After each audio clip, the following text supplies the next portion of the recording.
When it look like there's a group of black women that has attacked Caitlin Clark and her fan base online, ruffling old feathers. SydneyColson's appearance on Aaliyah Boston's podcast dropped some serious truth bombs that the WNBA probably wishes had stayed private. Colson spoke openly about the wave of hate she received after joining the Fever, and she didn't hold back. For the first time in her entire career, people actively disliked her, and the only reason was that she became part of Indiana's roster. That's a wild admission. And it confirms what Fever players have quietly been dealing with all season. Colson explained that she expected extra attention after signing, but she had no idea how nasty the reaction would get. She said that throughout her career, people have always liked her. She's funny, personable, and known for her upbeat personality. Even when people didn't always get her humor, it was never real animosity. But once she joined the Fever, that all changed. Suddenly, she was facing a flood of negativity from people who'd never had an issue with her before. I totally agree with that, and I also think that that some of the new fans got a rude awakening when they did come to the W, because what happened was their fave was not the best. And so that was their issue. Like, I get that she was the rookie of the year. I understand that. But you're also battling and competing with people like Mrs. Collier, with people like your own teammate, Kelsey Mitchell, with other people who, like we've all said, have been here for a while, like the Breanna Stewarts, who have been here.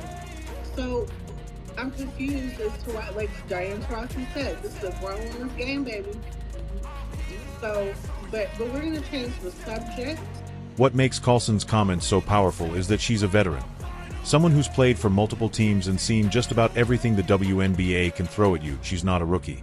She knows what a normal locker room environment looks like, so when she says the hate she got after joining the Fever was unlike anything she's ever experienced, that carries serious weight. She emphasized that the negativity didn't come from anything she did wrong, it came purely from association. She didn't suddenly stop being funny or likable. She didn't say or do anything controversial. Her only crime was signing a contract with Indiana. And that's the scary part, because it shows just how deep the anti-Fever sentiment runs among certain corners of the WNBA fan base, and maybe even some players. You have no motion. You have 131 followers, and you're speaking on CC. The most interesting part of Colson's story is how she processed and responded to all that hate. She said that once she realized people were disapproving of her for no legitimate reason, it actually confirmed something powerful, that she was exactly where she needed to be. When people hate you without cause, when the animosity is clearly irrational and unjustified, it usually means you're doing something right, or you're in a position that threatens people who don't want you there. Colson understood that the negativity wasn't really about her. It was about what the Indiana Fever represent. A young, rising team that's shaking up the league and threatening the status quo. In her words and tone, you could tell she recognized that the backlash was less personal and more symbolic. The hate was aimed at the idea of the Fever, not the individuals wearing the jersey. A lot of these old guard WNBA media reporters, old guard WNBA fans is happy as hell. I truly think they happy. The fandom is over.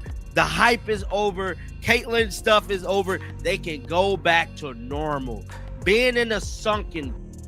The most interesting part of Colson's story is how she processed and responded to all that hate. She said that once she realized people were disapproving of her for no legitimate reason, it actually confirmed something powerful, that she was exactly where she needed to be.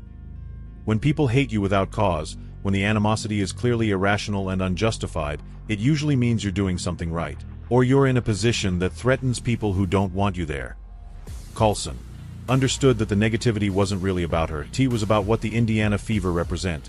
A young, rising team that's shaking up the league and threatening the status quo. In her words and tone, you could tell she recognized that the backlash was less personal and more symbolic.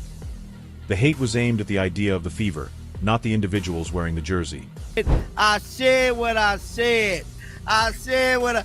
You said what you said, huh? You said, oh yeah, you is definitely a, Colson also revealed something that makes the whole situation even more absurd. She genuinely wanted to play for the Indiana Fever. This wasn't a reluctant signing or a last resort move. She chose Indiana. She liked Kelsey Mitchell, probably talked with her about the team culture, and believed the Fever were a good fit for her personality and playing style. She even mentioned that she and Caitlin Clark are similar as people, competitive, outspoken, and authentic, which made her confident they'd get along well. So to see her get punished by fans for simply joining a team she believed in, that's ridiculous. And if that wasn't enough, Colson also had to deal with a tough injury early in the season, a torn meniscus that forced her to sit out significant time.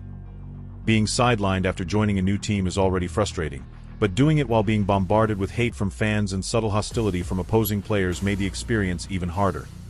Instead of shutting down, she stepped up. She said the injury pushed her to become a more vocal leader, paying attention to what her teammates were going through and supporting them mentally and emotionally. That detail is telling, because it shows Colson recognized that her teammates were struggling too.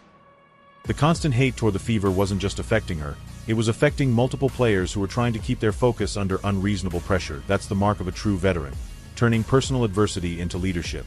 And it's exactly what this Fever team needed. Colson's willingness to say out loud that people hated her simply for joining the Fever is refreshing. Most players downplay that reality, they try to rationalize it. But Colson didn't sugarcoat anything. She said it plainly, "People hated me because I joined the Fever. Full stop." And that honesty matters, because it validates what Fever fans have been saying all season. The treatment of this team isn't normal, it's not regular rivalry, it's something uglier, more personal, and more targeted. The comparison to Dana Bonner proves the point. When Bonner left the Fever, all that hate vanished. She was suddenly welcomed back into the broader WNBA community. Like the moment she wasn't associated with Indiana anymore, everything was forgiven. That says a lot about the double standard the Fever continue to face, and why Colson's comments hit such a nerve across the league.